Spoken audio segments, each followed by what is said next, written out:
We cannot have a discussion about helping our multiracial, multi-ethnic congregations become more welcoming to LGBTQ people without first addressing the larger issue of racism in society, in the church, and in the LGBTQ community.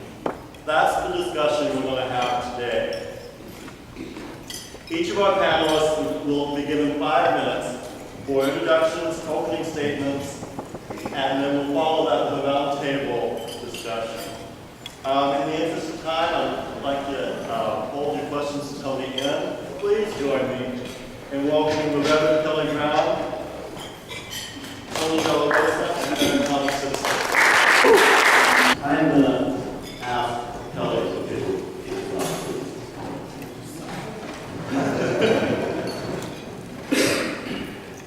Afternoon to you all. I'm Kelly Brown, and I am a board member of Presbyterians. I started with that. I'm also the former executive director of Daughters of Loafing, an organization that was created for homeless women and their families in Richmond, Virginia. We just dissolved. As of June 30th, it will be officially dissolved. But it was a validated ministry of the Presbyterians of the James. I'm also the new pastor of the Church of Mary Magdalene, which is a part of Mary's Place in Seattle, Washington, where again I will be working with homeless women and their families, trying to bring stability and to the function, as I spoke with the founder, Reverend Jean Kim, also a Presbyterian minister, was to bring spirituality to the homeless, but also to acknowledge that they already have their own spirituality that comes out of their suffering and moving. I'm not sure what she wanted to All right.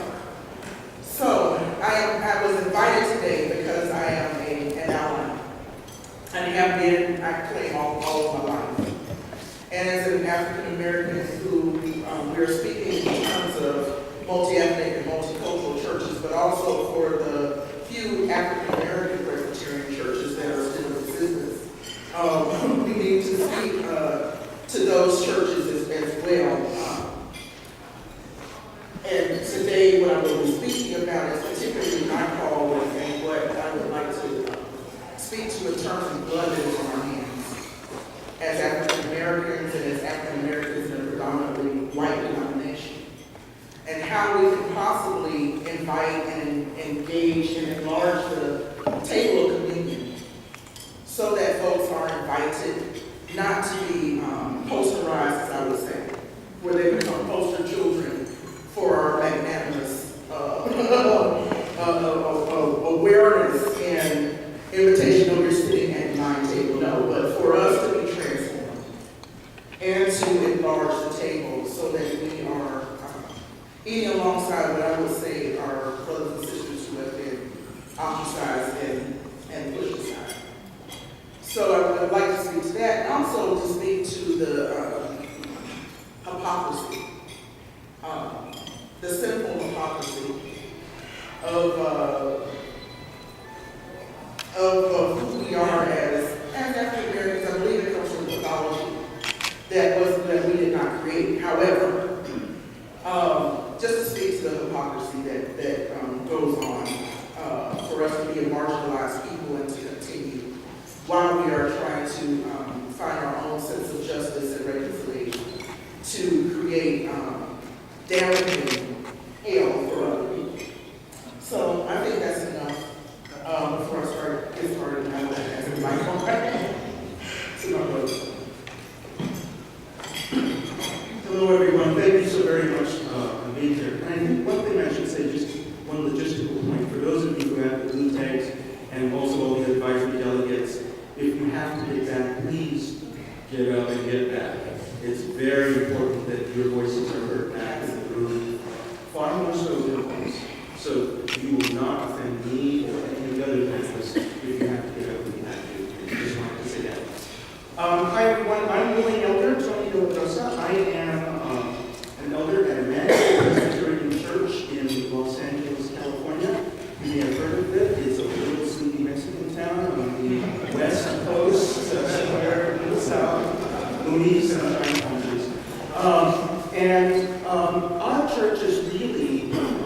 quite special and unique place because we are a truly multicultural church. We're not a white majority that tolerates other churches. It is a truly multicultural church in that we have language, we are bilingual, Spanish-English bilingual. On the Spanish-speaking side of our congregation, every single country with the exception of Uruguay and Paraguay are represented in that congregation, which creates a mix of cultures and races. And on the English language side, every continent except Antarctica and Australia is represented on the English language side. Indeed, we are so multicultural that we have an affirmative action slot on our session for a straight white married male.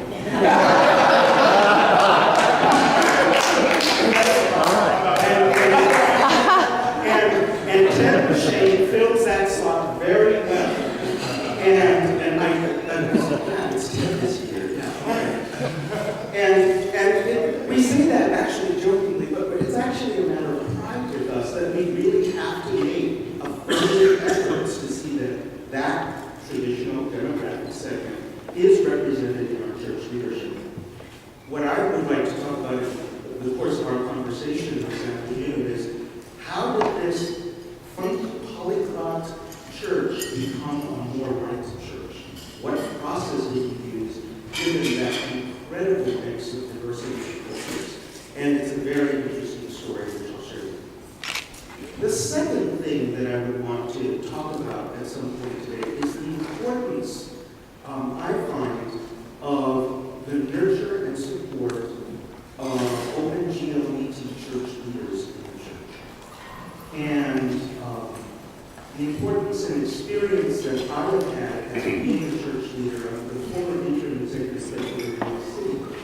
And I've experienced incredible degrees of support from other racial ethnics who had a fundamental interest in seeing one of their own to succeed in leadership, and went the extra mile in making sure, sometimes by giving me a heads up, sometimes by taking me aside, sometimes by communicating with me confidentially, but also maintaining a certain basic support publicly that was strong and unerring. I don't believe that the LGBT community has yet learned that lesson, that racial ethics have taught its racial ethnic leadership that they need to be. And that is our responsibility on the part of GLBTs to secure the success of its leadership. So I want to talk about those two things. I'm going to hand off the microphone now to Eric Thomas. Good afternoon. My name is Eric Thomas. Closer up, Ooh, I love My name is Eric Thomas. I am a candidate for ministry, certified regular civil call under the care of the Presbyterian of Greater Atlanta. I'm also entering my second year at Drew University, where I'm working on my PhD in New Testament. And because that's not enough, I'm also the director of Christian education at the First Presbyterian Church of Brooklyn, Heights. I'm very glad to be here. Much of my academic and ministerial life is at the intersections of African American and LGBT life. And that is an interesting place to be for many different reasons, but it's not just as simple as that. It's not just a binary, because it's more complicated. Into that binary is also issues of privilege in the African American community and in the LGBT community and where those communities meet. There are issues of poverty in the African American community and in the LGBT community and where those places intersect. So I guess in my little 3-point and a poem moment, while I was not able to attend the screening of the movie The New Black, which I am really looking to. And I know that the New Black is dealing with a very specific and particular kind of happening. As we talk about the New Black, we should be really, really aware that the Old Black has not been dealt with. That in the African American community, there are still issues of access, issues of class, issues of poverty, issues, lots and lots of things that not just the African American community, but most communities of color around immigration, around lots of different things. Yeah. So in as much as we're talking about the New Black, let us be very, very clear that there's still lots of work to do with the Old Black, the old Latino, the old Asian, the old Indian, the old Filipino, et cetera, et cetera, et cetera.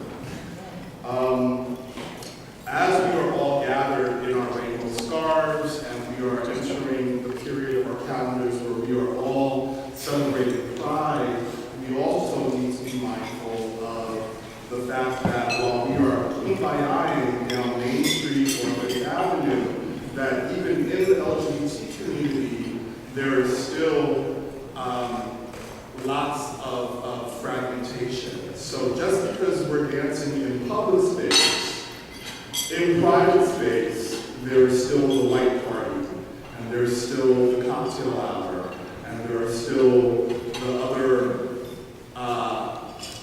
public, private kinds of things that race becomes a real issue for. This whole Maple Forkism of inviting the exotic for the gaze of the people is a problem. And we need to deal with that internally to the LGBT community. And I guess the third thing that I'll say is that as we bandy about LGBTQ, the T and the Q has to really be a part of our construction.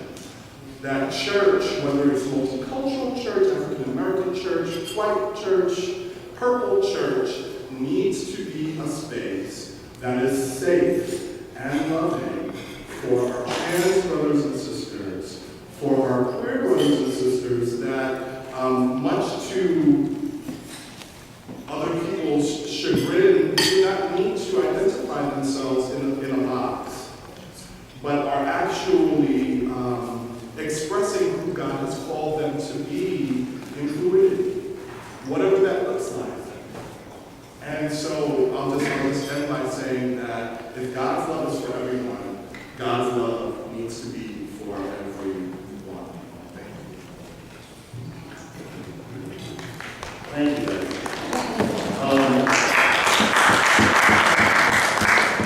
So to start the round table, I want to actually start with Eric's comment about the old black, the old Latino, the old Asian isn't done. We're not done with that.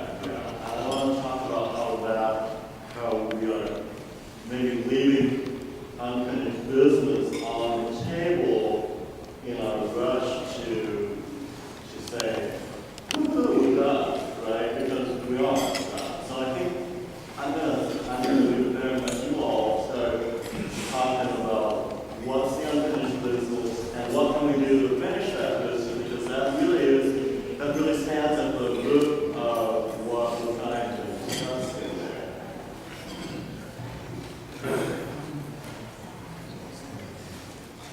Well, I think, and again, I have not seen the movie, but as I understand it, the New Black is a documentary that is talking about this moment in Maryland where marriage equality was won and the African American church community was speaking out against that. And one of the things to answer your question is that there appears to be this limited good, as if when the LGBT community receives some sort of honor, it seems to be at the expense of people of color. And so I experienced this in Atlanta, where it seems like the marriage acts were being passed at a time where several states in the South were losing their civil rights, their voting rights. And while we were going, woo, the African American community, particularly in the South, was saying, what the heck just happened?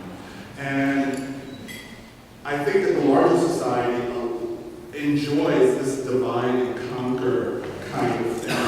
And the extent to which we allow ourselves to play into that divide and conquer is the extent to which this business remains on the table. And so, you know, Paul and Galatians bear one another's burdens, right? And so I think that it's an opportunity for, justice is justice, it's not just us. And I think that these are opportunities for different groups to form strategic partnerships just around those kinds of issues. There's more to say about that. Actually, that provides sort of a good segue, I think, to one of the two things I was going to talk about, which is how we became part of the multicultural church, became a more like church. And part of it was that our church had served as a sanctuary church on the issue of immigration for a number of years leading up to our more like vote. The Spanish-speaking constituency at Emmanuel had grown to know that our church was unflaggingly supportive of the needs of undocumented. We had marched in the parades. We were an actual sanctuary church. One of the members of our board of deacons took up residence for 6 years in our sanctuary, in our church. Years. And so there was no question who we were, what we were about. Part of that decision-making process and part of the support behind that came from LGBTQs who were in the congregation. So that there had already been relationships established that showed the unflagging support. And when our congregation started to have conversation around the issue of life, around the issue of sexuality, and the other thing that became very clear to us is that on the English language side of the congregation, and I want to be clear because you have to keep in mind that English does not replace the white. It included Latinos, but it was Latinos, Asians, and Africans, Caribbean folks, and others who were in that group. But on the English language side, it was relatively well received and relatively people were sort of quietly supportive of that issue. On the Spanish language side, it was people were vociferously opposed and vociferously supportive. Nobody felt neutral about it. And it created a very interesting dynamic of how could we reach out and include these constituents and include folks. And again, people kept going back to the relationships that had been established. You marched in, and the folks who were vociferously supportive reminded the vociferously opposed that these people marched in the parade cars. They put up the walls to create the apartment for the wanted to live. They want to be extra mile. What they want is easy things. They just want to escape things. And gradually, as we began hearing the voices, I think it encouraged that very diverse session I told you about to finally take a vote. On the night that we were scheduled to take the vote, the California Supreme Court's decision in the first same-sex marriage case, pre-Prop A, took effect. And same-sex marriage for that 5-month window opened its door. And that's when we were scheduled to take the vote. Our session voted nearly unanimously to become an allied church. And we did it by secret ballot. Nearly unanimously. There was only one person who voted no, and later on she was upset because she was told that there would be other people voting on that. She didn't want to be singled out. And she announced that fact despite the fact that it was right. She wrote this. By the way, she remains very supportive of GOP. She just was troubled by this particular designation to the church. But then we had to live into what being more like meant. And we had to deal with marriage. Does this sound familiar? And there was lots of discussion on that. And there was some divide. But once again, by a substantial majority, our church, for us, to take the risk and to open our doors to it.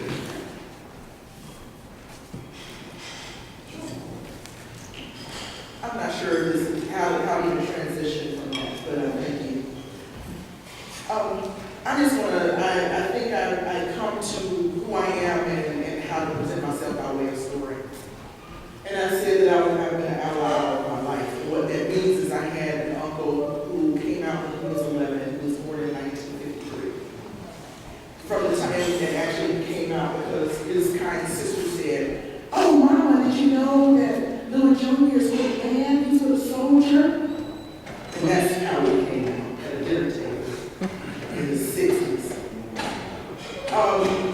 My uncle, of course, lived a life that was full of pain, but he also figured out some ways to live, and not just life. So by the time I came on the scene, he was my favorite person in the world, of course, because he showed me how to be free, right? He showed me how to, oh, look at that, sissy and all the things that people would call him, and to still keep on moving and to live in this truth. Well, I graduated from college in 1994. And at my college graduation, I got a letter from him because he was too sick to come. He was in the hospital. The nurses had decided not to wash him because they didn't want to get AIDS. He was smoking weed so that he could eat. And the smoke was billowing out into the hallway, and sometimes they would come and fuss at him, but they didn't really want to get close, so he was allowed to smoke weed, but he was dying. He wrote the letter and said, I wish God had just made me you, so that I could have lived in this world the way I needed to without all of the trauma and stress and hatred he had gone through. When he died, we tried to have his funeral at my church, and they said, "Oh, no." At first they said he's not a member. Then we found out it was because he was openly gay, and they did not want to have his funeral there. So we rented the space at the funeral home, and we could not find a minister to officiate. I had received a call, but being black and female, I had already been pushed aside and told that it was not going to be an easy process.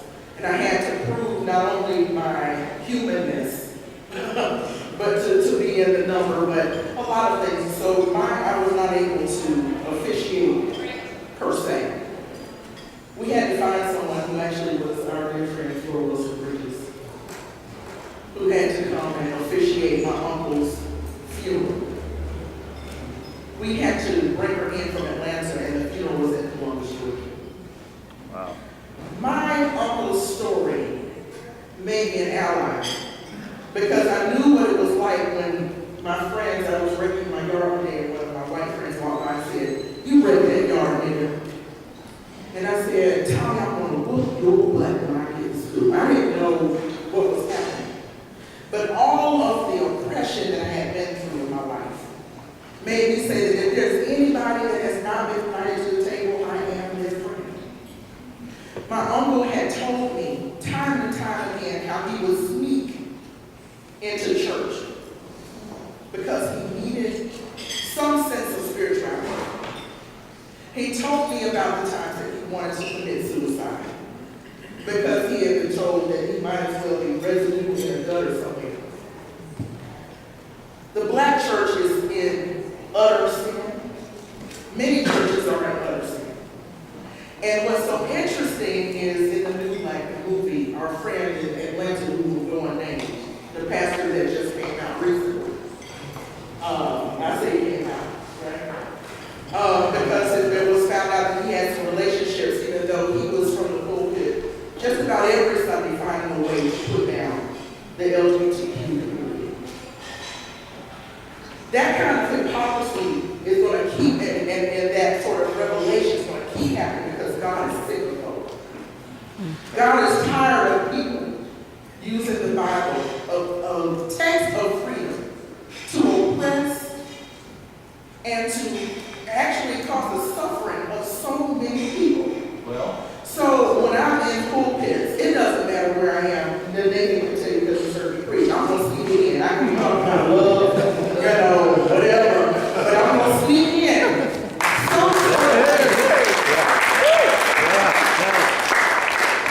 To say that not only should we be inviting folks to the table, but until you do, hell is where you're going.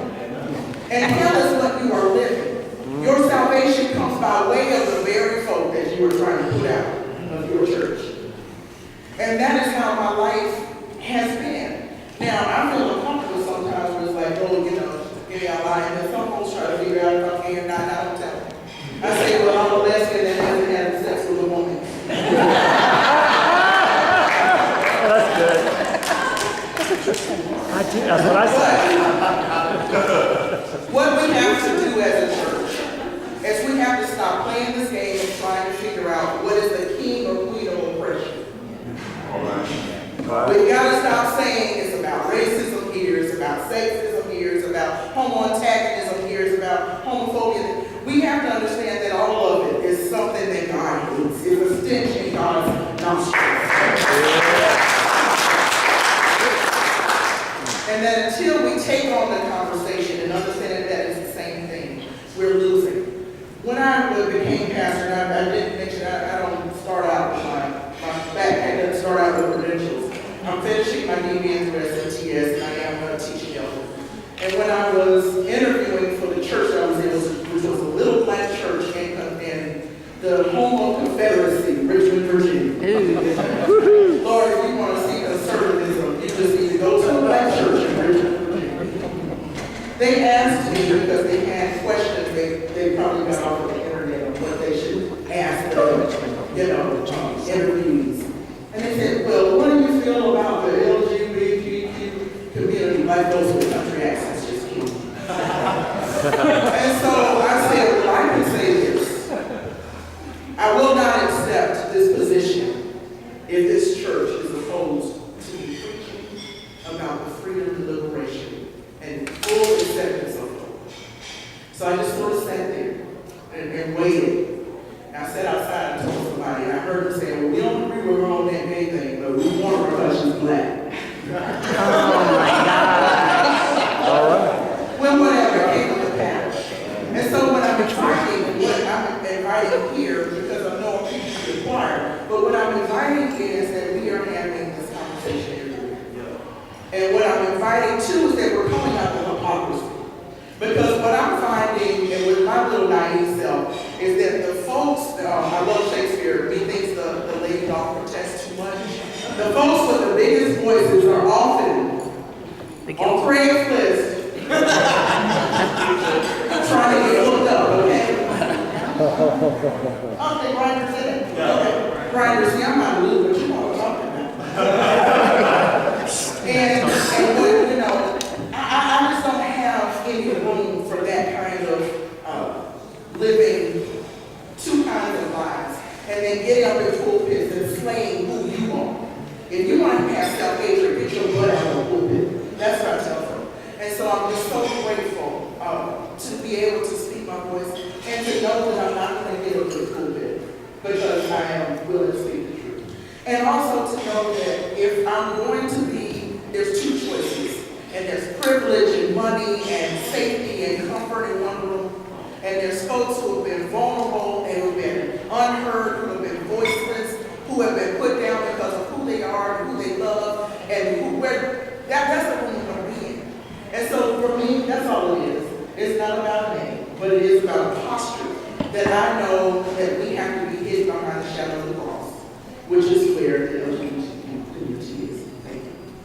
Amen.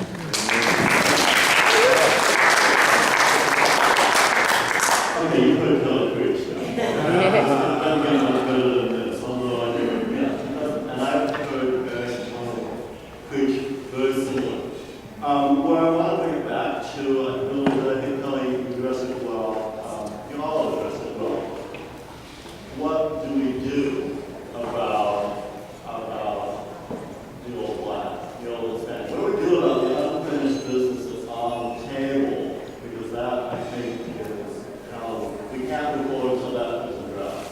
So how do we address that? Go ahead. I think that one of the places that we start, this is a gathering of church leaders, is to figure out how to remove the human interruption from God's grace. How do we become aware of how human beings, good sanctified folk, create barriers to God's grace? They don't look like us, they don't preach like us, we've got to turn around 3 times before we allow you into our community. Jesus didn't say that. That's human beings said that.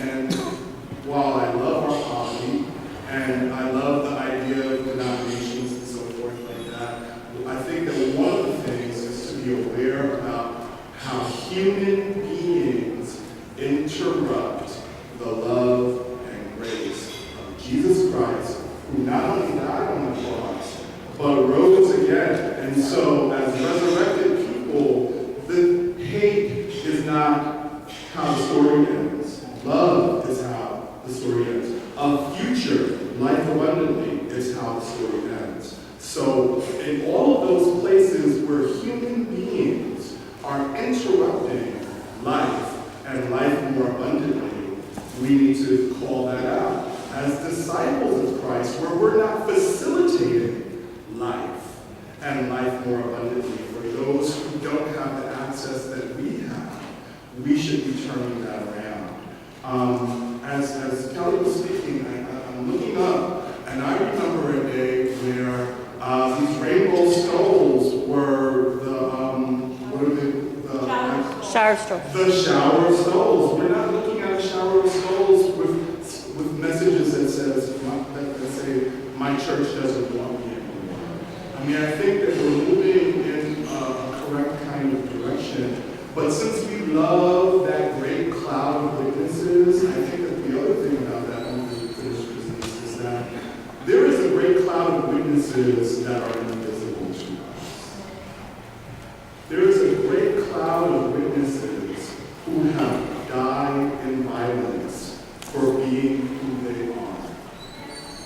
They have died in violence by people who have learned, who think that they've learned what abomination is or what unnatural is, and haven't seemed to learn anything about thou shalt not murder or the justice of God or whatever, who take it upon themselves to visit violence upon people. And that is happening in Harlem, and that is happening in Atlanta, that is happening in Africa and Jamaica and all around this land. That there is a great cloud of witnesses who are screaming out, saying, but you preach the love of God. How can this be? We have a great cloud of witnesses of poverty. We are sitting in Detroit, Michigan. In my own hotel, there are 4 security guards at 11:30 in the morning, just making sure that everything is okay. But there's a reason why there are 4 security guards there. There is a history of a great cloud of witnesses. But there are also people who are doing the work, who are opening the doors, who are preaching that God's loves for everyone. And those are some of the ways that we address these things. Before I let Tony respond, I don't want to cut something short, but I want to be cognizant of the time. We're going to let Tony respond to this, and then I think we're going to go ahead and hold it up so that we can make sure that we wrap up on time. Sure, thank you. So the second thing I wanted to talk about was actually hearing Eric's call. Thank you again for giving me a lovely segue into what we can do. Because there is a piece of that violence, and I want to be clear, there's levels of violence.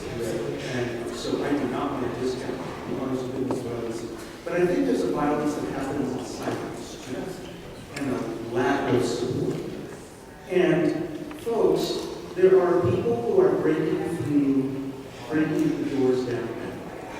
There's Alex and John and myself and others who are doing the work of the gospel, being authentic, open people.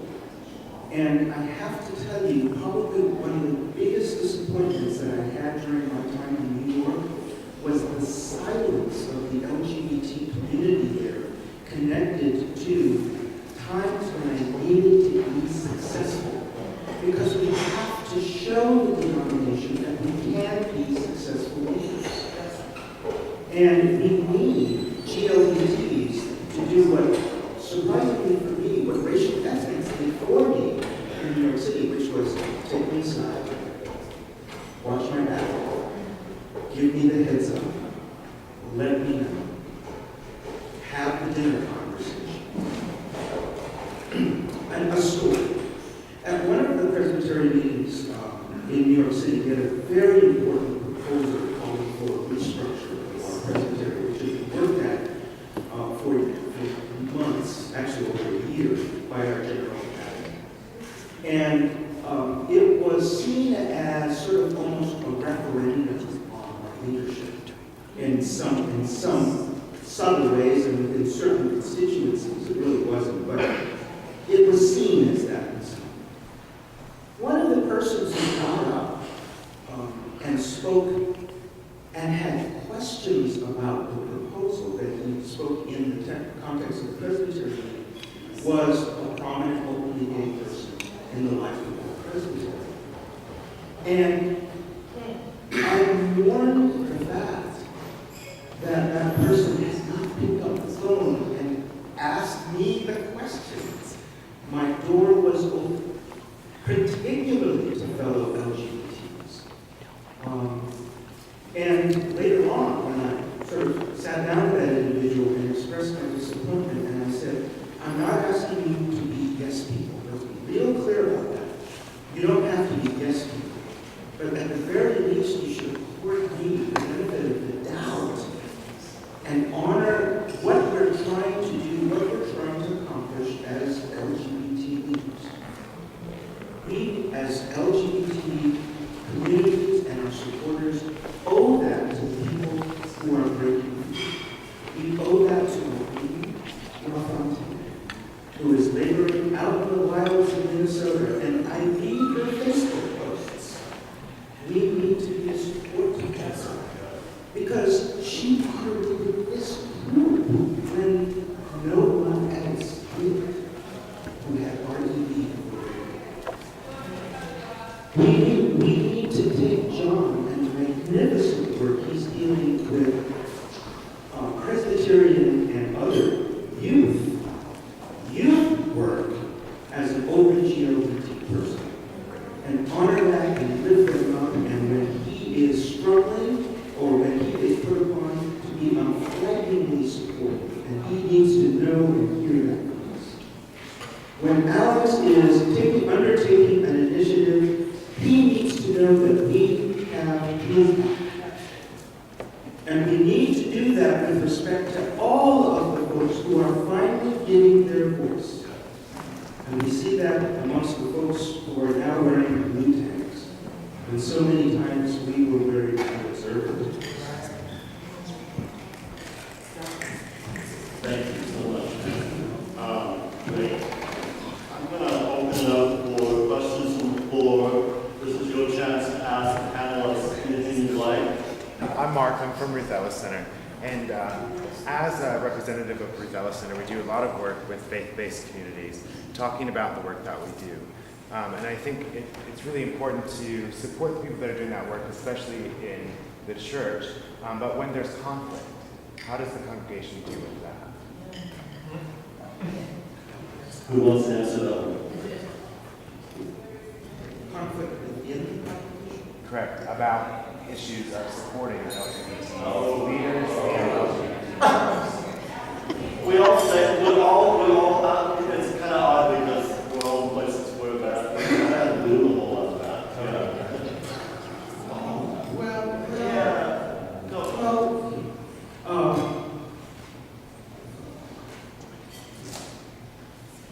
We fly the rainbow flag in front innocuous one. It was taken down at some point, and it was taken down at my pastor's request because of, I forget what it was, but it was something about some other observance that was occurring that needed to get noticed and all, and that the rainbow flag was going to be a distraction to. But I have to tell you, it generated all this anxiety about why we took down our rainbow flag. Because for so many of us, that was seen as such an icon of support. The best that I can offer is, first of all, we need to stop assuming the worst out of our supporters. We seem to think that, oh, in the case of my pastor, she ordered that it be taken down because she's really embarrassed about our LGBT support. She wouldn't be our pastor if that were the case. Stop assuming the worst. Ask the question. Ask the question. There's a wonderful book, by the way, for those of you who are pastors who are dealing with any conflict or dealing in conflicted situations, please take a look at Kelly Patterson's book, Crucial Conversations, Tools for Talking When the Stakes Are High. It's a wonderful book that really provides you the tools to really having those hard conversations sometimes. And you get, the very first thing you have to do is examine yourself, create safe space, and then allow everyone to contribute to a pool of meaning. These are all terms of the book. I would strongly recommend that as a good tool. I think I would go back to my statement about the importance of life and how sometimes human beings get in the way with the rules and the regulations and so forth. I think that one of the other problems in this complicated African-American LGBT, not really binary, is also this kind of survivor thing. So I'm very, very blessed that my family offered, very, very blessed that at a time that I was coming up of age, that there were resources that I have. But I'm also painfully aware of my good friends whose parents said, no son of mine is going to be a family, get out.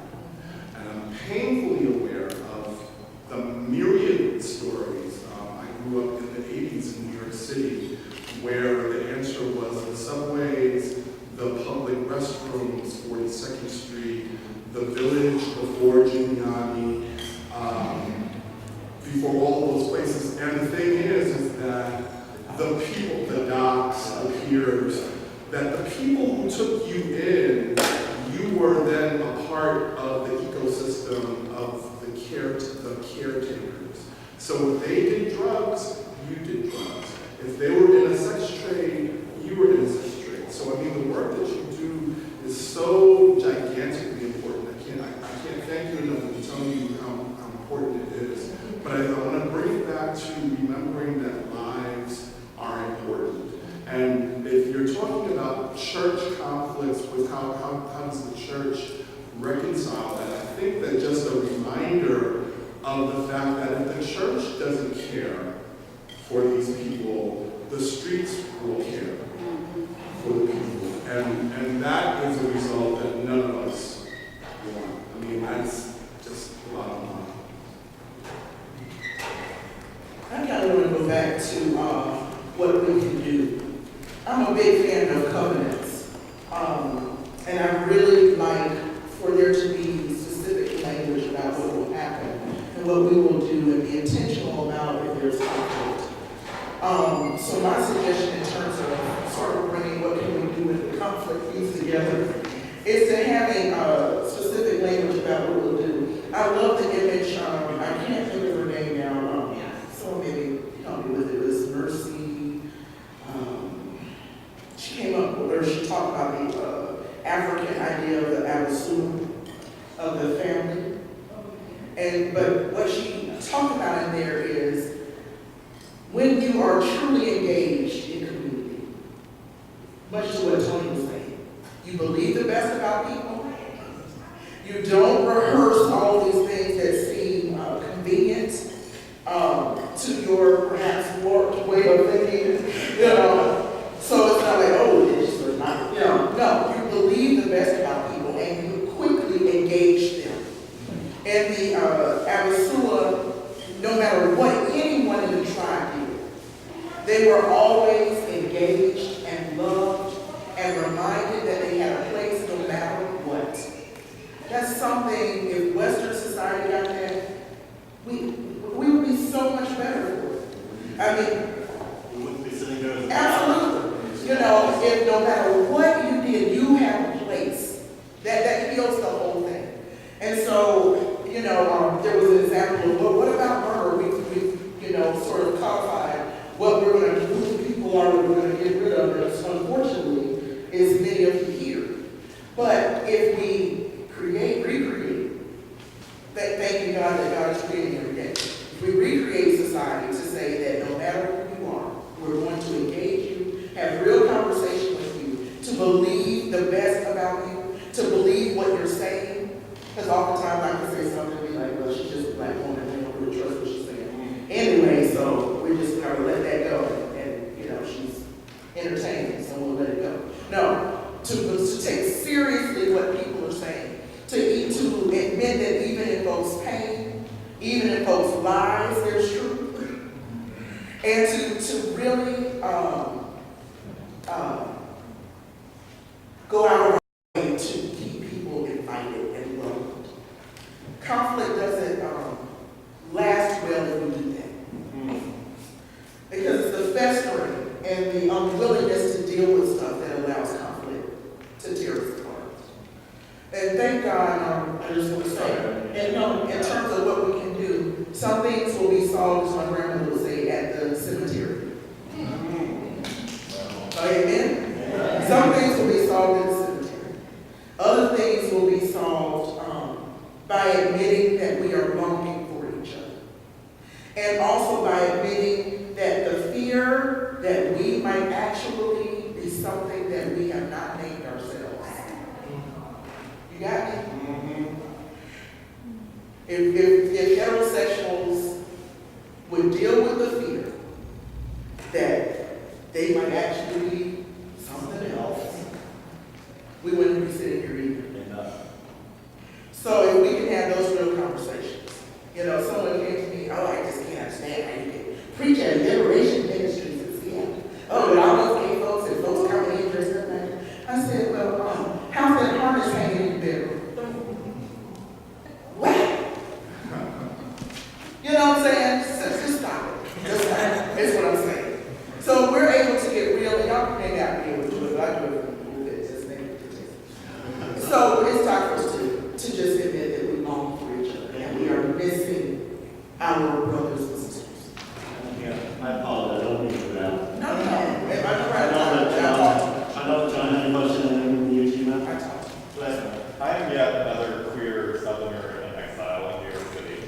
And Kelly and Eric, you both referenced the South. I would be really interested in hearing you speak more about how this conversation at the intersection of race and sexuality and gender plays out differently in the South, and what you've learned from that and any observations. And we could have had a whole talk about just that, but we are running short on time, so just I'll wait. That is the answer to your question is a really, really long one. So I'm going to invoke history, the history of race in the United States of America, which we don't like to talk about. We want to sweep under a rug. The history of race in the Presbyterian Church USA, which we like to sweep under the rug and act as if it does not exist. What defines masculinity is a big, long conversation that we don't have time here, but when that's added to race and added to sexuality, it's really, really complicated. And then, I think to your opening point, there is this Protestant filthy rags kind of thing in our DNA that makes us come to relation with each other, hating our bodies and hating our sexuality and separating soul from body. And then as that plays itself out in class and location and privilege, it gets really, really messy and really, really complicated. And so you have people who will be overtly for or against something, but have harness in their room, because who we are in public and who we are in private is a binary. And so that's part of the complication. As we move to other parts of the country, First Presbyterian Church in Brooklyn is a great place to be if you're LGBT. But what they have figured out in terms of their racial mix, they still have a lot of work to do in terms of privilege. So geographic locations have their own kinds of issues and challenges. I know I have one question, and if we can agree, I'm happy to take it. It's real short. I know the GLBT. What added Q? What does that, what was the purpose of that? I'm going to ask John to answer that question.